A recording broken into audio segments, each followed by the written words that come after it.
Halo teman-teman, kembali lagi bersama aku Maya Lindi Cina. Hari ini aku mau kasih tahu kalian gimana sih perjalanan aku sekolah hingga mendapatkan beasiswa di Cina. Yuk simak ceritanya. Oke teman-teman, jadi waktu itu tuh aku mau dalam masa-masa kelulusan di SMK. Waktu itu kan aku ambil SMK keperawatan. Nah, waktu udah mau lulusan itu ada sebuah sekolahan kursus Mandarin yang datang ke tempat aku teman-teman.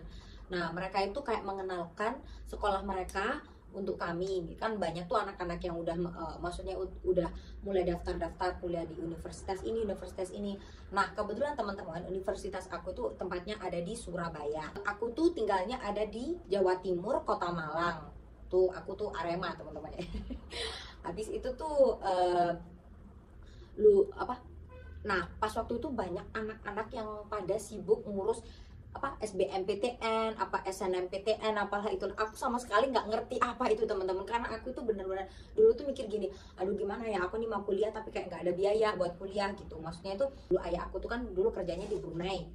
Nah, terus sekarang itu udah pulang di Indo dan nggak kerja di Brunei lagi. Nah, otomatis gajinya udah nggak segede dulu dong. Jadi aku tuh mikir gimana ya kalau aku misalkan kuliah di sana ada biaya nggak ya. Terus kayaknya dari pihak ayah tuh kayak agak kurang mendukung sebenarnya, tapi aku pengen banget kuliah, terus gimana, terus gak ada biaya, terus gimana. Nah, terus universitas itu tuh kebetulan pas ke sekolah nawarin dan bilangnya mereka itu nanti kita bisa dapat beasiswa sekolah di Cina. Nah, aku langsung menggebu-gebu tuh, langsung bersemangat tuh kan, aduh gimana ya, aku bisa nggak ya dapet gitu. Aduh, pasti bisa, pasti bisa. Emang dari dulu tuh aku pengen gini, suatu hari aku bisa nggak ya ke luar negeri, kayak entah itu kerja atau kuliah, pokoknya aku nanti kepengen deh ke luar negeri, pengen lihat dunia yang lebih luas gitu kan.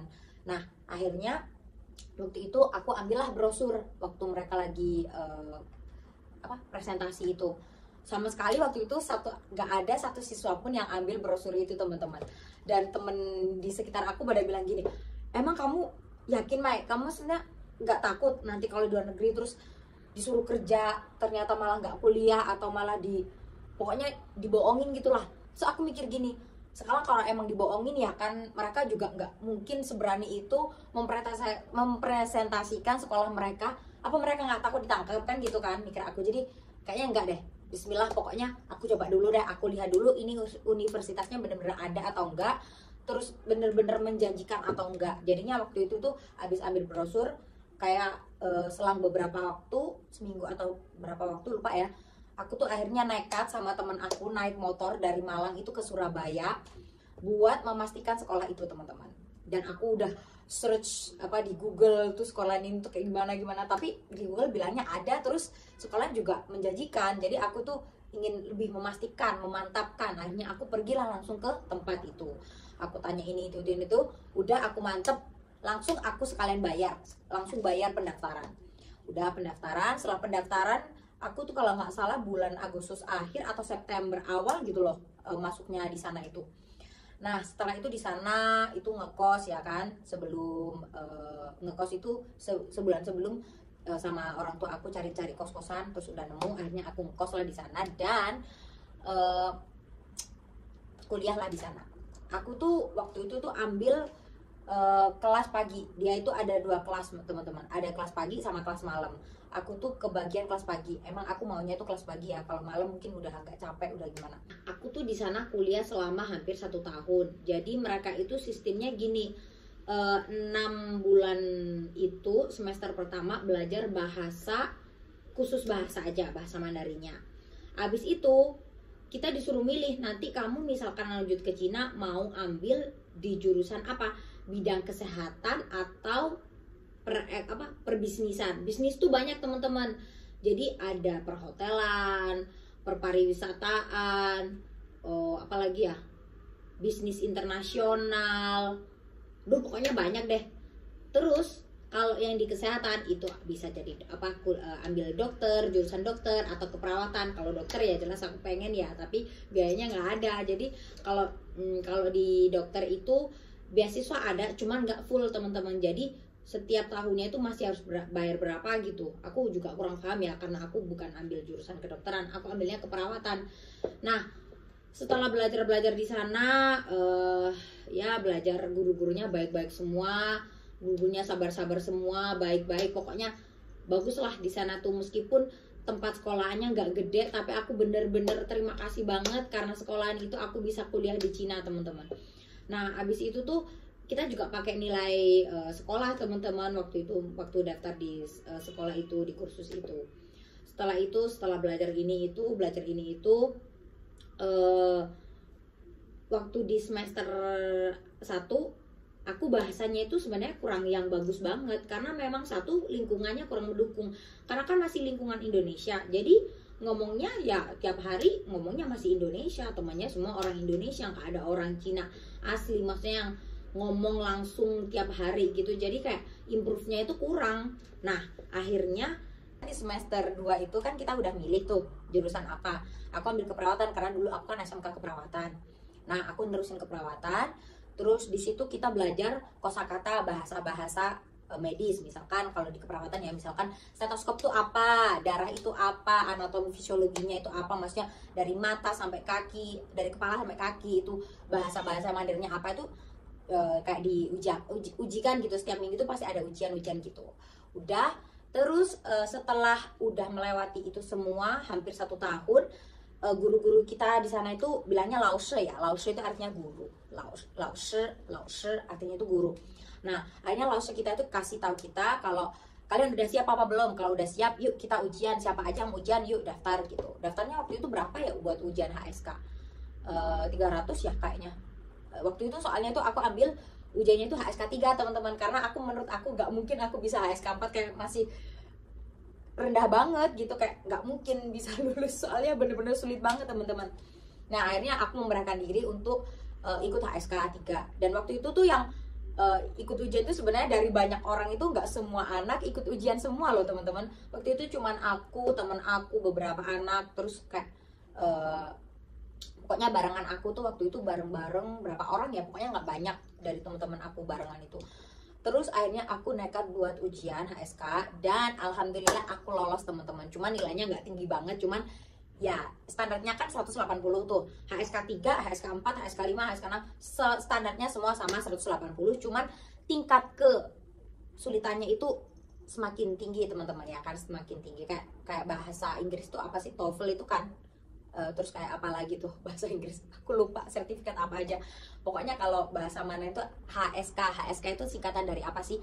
HSK, H itu Hanyu, S itu 水平, K-nya itu 考试, Hanyu 水平考试, standar ujian bahasa Mandarin gitu, teman-teman.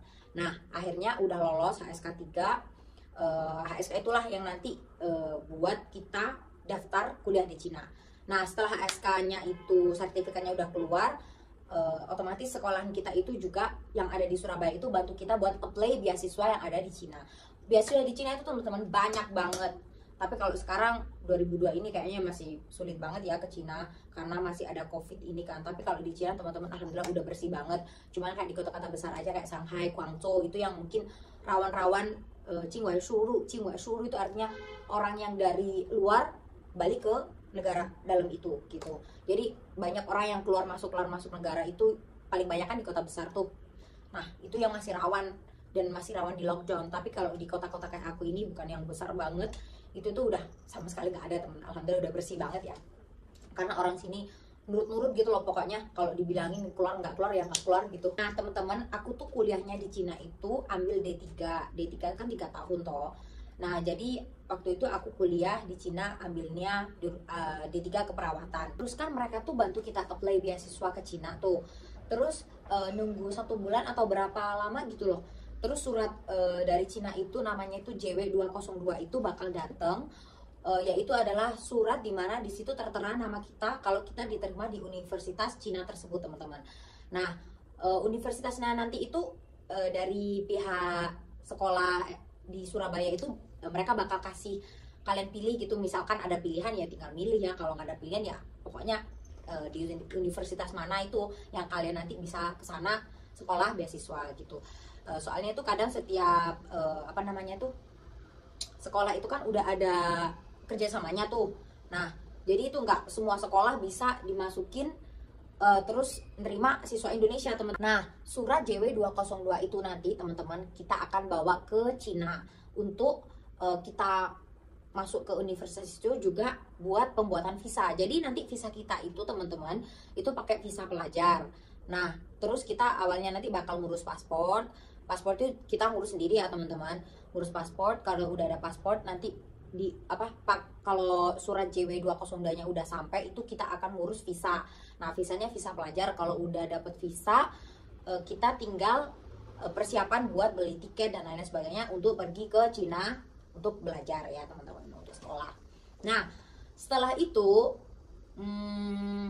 surat JW 202 itu juga nanti buat kalian masuk di di airport. Jadi waktu dari Indonesia sampai Cina, nanti di Cina juga kalian bakal dicek semuanya, maksudnya itu dari paspor, visa, dan sertifikat-sertifikat yang mereka mau untuk bener-bener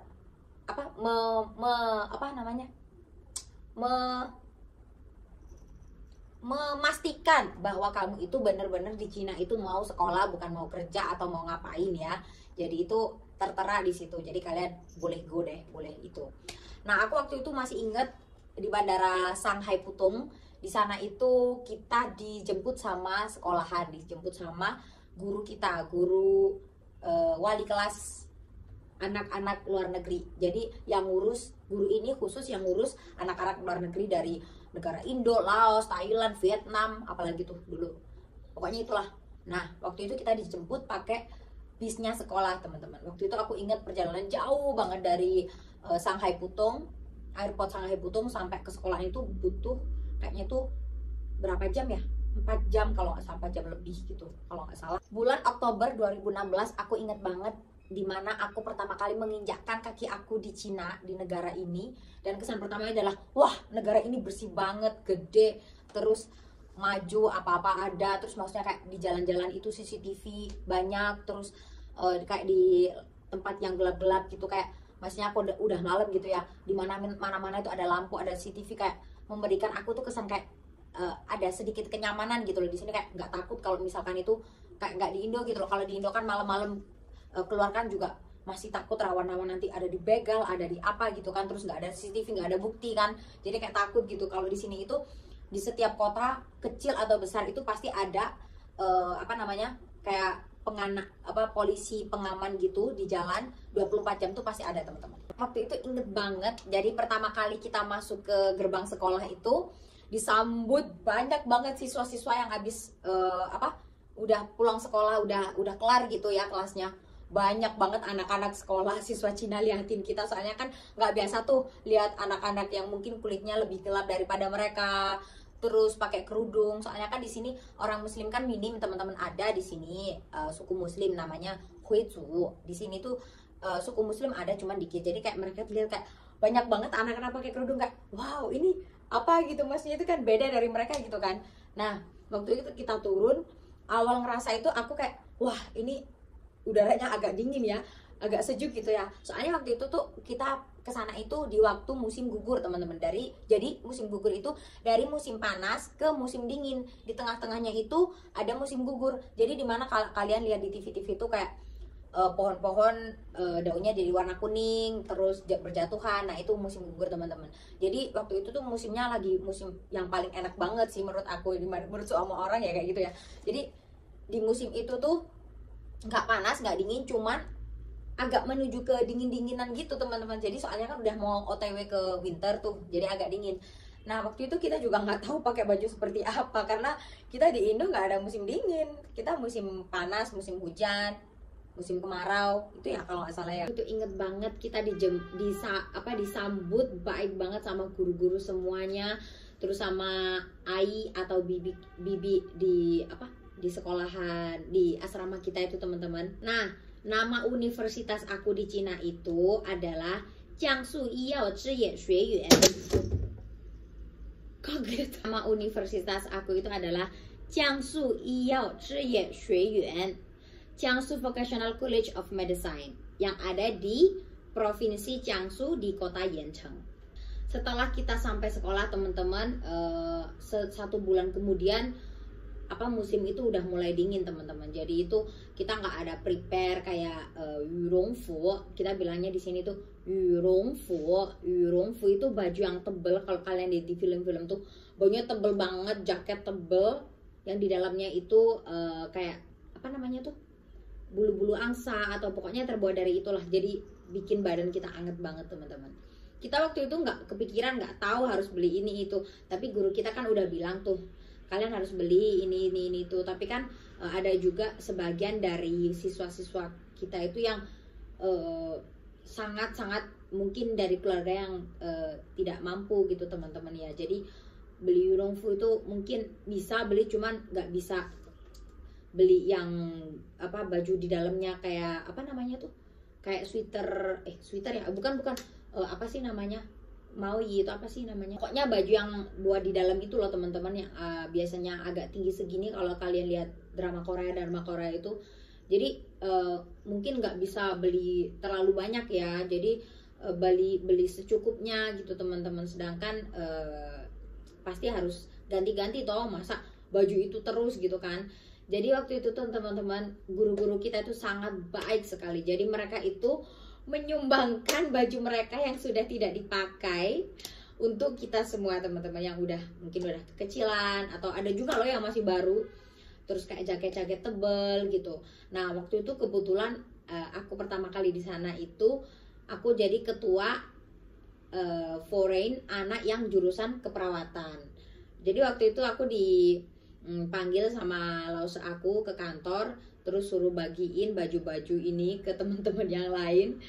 Dan waktu itu aduh seneng banget teman-teman ya, meskipun itu bukan baru ya, tapi kita sudah bersyukur alhamdulillah banget ada yang bisa nyumbang. Karena soalnya awal masuk ke sana pun juga kita bukannya semuanya free ya teman-teman, soalnya dari tiket terus kayak awal masuknya itu kayak beli apa blanket apa selimut, beli kayak kasurnya itu, terus termos gede, terus pokoknya itulah semuanya itu kan biaya kita sendiri teman-teman. Jadi guru kasih kita baju-baju banyak itu, jaket-jaket, bener-bener senang banget. Jadi waktu itu aku udah taruh, ada beberapa orang itu ya juga berebut gitu, soalnya waktu itu tuh ada berapa negara ya, waktu itu masih ada baru 3 negara teman-teman. Di tahun pertama itu cuma ada kita anak Indo, anak Laos, sama anak Vietnam. Cuman 1 Vietnam cowok. Nah dia itu tuh kita itu tuh jadi cuman 3 negara, dan selama 1 tahun itu ya cuman lihat anak-anak itu aja. Jadi soalnya kan asrama kita itu beda teman-teman.